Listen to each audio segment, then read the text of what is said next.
বন্ধুরা, আশা করছি সবাই ভালো আছেন। তো বন্ধুরা, এখন দুটো বিষয় নিয়ে কথা বলবো। একটা হচ্ছে ইকবাল, টাকলা ইকবাল। তো কিছু মানুষ থাকে যারা দুমুখো সাপ।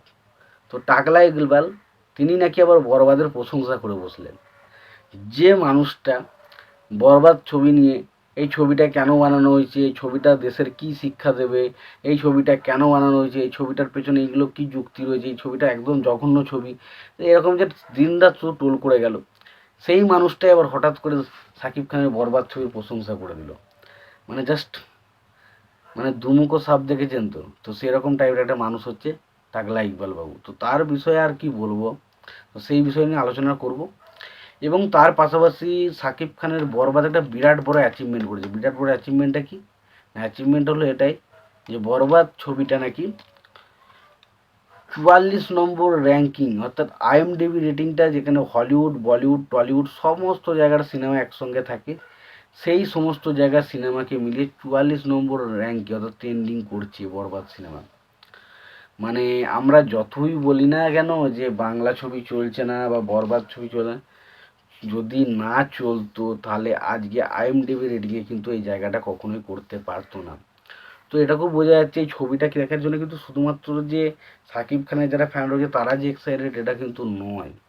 প্রত্যেকটা মানুষই এক্সাইটেড এবং যারা দেখছে তাদের ছবিটা ভালো লাগছে, তাই কারণে আরও কিন্তু রেটিং কিন্তু বাড়ছে।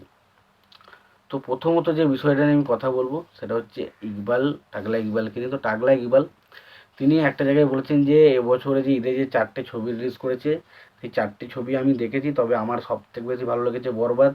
বরবাদের বেশ কিছু সিনেমা খুব ভালো লেগেছে, বরবাদের এইগুলো ভালো লেগেছে, বরবাদের তাই ভালো লেগেছে।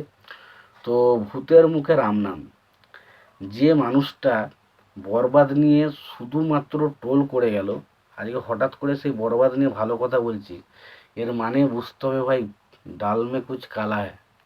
অর্থাৎ কিছু না কিছু উদ্দেশ্য তো অবশ্যই রয়েছে। তো একবার এদের মেন মেন্টালিটি আমি যেটা বুঝে নিয়েছি, তো কারণ এরা কখনো খারাপ বলে পপুলারিটি নিতে চায়, আবার কখনো দেখেছে এদেরকে খারাপ বলে অতিরিক্ত মানে গালাগাল খাচ্ছে, তখন আবার তারা আবার ভালো বলতে চলে আসে। অ্যাকচুয়ালি তারা যে নিজে কি বলে সেটা নিজেরাও জানে না। তো খুব, মানে এদেরকে না কি বলবো, আর তো কিছু কথা বলতে চাই না। আর যে কথাটা বলতে চাইছিলাম আইএমডিবি রেটিং, তো দেখুন আইএমডিবি রেটিং হচ্ছে, মানে সবাই যে সিনেমা দেখে, আমরা বলিউড, টলিউড, হলিউড সমস্ত সমস্ত জায়গাতে একটা অন্যতম জায়গা করে নিয়েছে আইএমডিবি রেটিং। তো সেইখানে একটা বাংলা ছবি 44 নম্বর জায়গাটা পাওয়া মানে সেটা বুঝতে হবে যে বাংলা ছবিটা একটা কত বড় জায়গা বা কত বড় একটা অ্যাচিভমেন্ট সেটা তৈরি করতে পেরেছে। তো আমি এটা নিয়ে প্রচণ্ড এক্সাইটেড, আমি খুব খুশি এবং আমি চাইবো যে পরবর্তী সময় বাংলা ছবিগুলো এইভাবেই এগিয়ে যাক। তোমাদের এই বিষয় নিয়ে খুব মতামত তোমরা অবশ্যই জানিও। ভিডিওটি ভালো লেগে থাকলে অবশ্যই তোমরা লাইক, কমেন্ট, শেয়ার করে দিও। চ্যানেলটা নতুন হয়ে থাকলে অবশ্যই তোমরা চ্যানেলটা সাবস্ক্রাইব করে নিয়ে পাশে বেল আইকনটা অবশ্যই প্রেস করে দিও। ভালো থেকো, সুস্থ থেকো, দেখা হচ্ছে পরবর্তী।